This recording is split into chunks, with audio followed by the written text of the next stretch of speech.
राजस्थान के जैसलमेर के पास एक उजड़ा हुआ गांव है कुलधरा। कहते हैं यहाँ कभी पालीवाल ब्राह्मणों की समृद्ध बस्ती हुआ करती थी, लेकिन एक रात में सब गायब हो गए और जाते जाते छोड़ गए एक ऐसा श्राप जो आज भी इस जगह को जिंदा नहीं होने देता। रवि और उसके 3 दोस्त आदित्य, नील और साक्षी रोड ट्रिप पर निकले थे।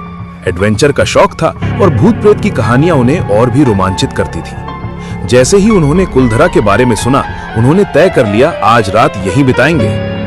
शाम ढल रही थी जब वे गांव के खंडरों में पहुंचे। टूटी दीवारें, बिखरे पत्थर और चारों तरफ अजीब सी खामोशी।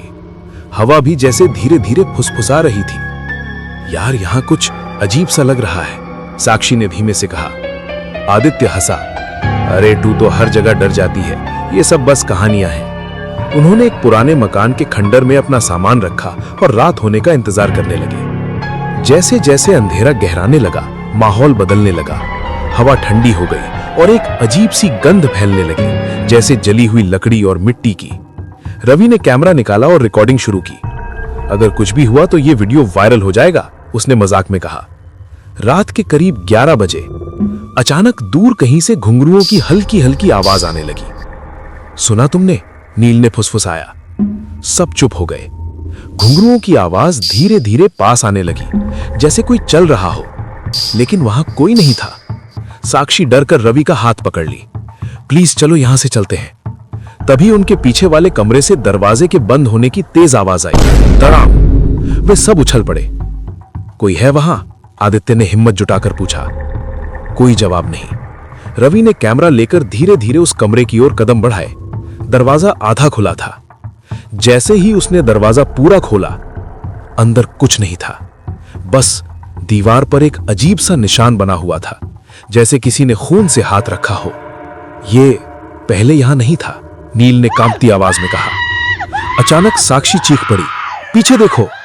सबने मुड़कर देखा। दूर खंडहरों के बीच एक लड़की खड़ी थी। सफेद लहंगा, खुले बाल और उसके पैरों में घुंघरू।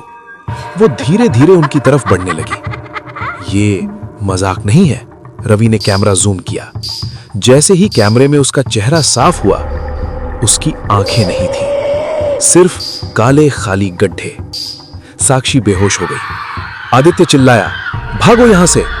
वे सब भागने लगे, लेकिन जैसे जैसे वे आगे बढ़ते, रास्ता बदल जाता। वही खंडहर, वही दीवारें, जैसे गांव उन्हें बाहर निकलने ही नहीं दे रहा था। घुंघरुओं की आवाज अब उनके ठीक पीछे थी। रवि ने मुड़कर देखा।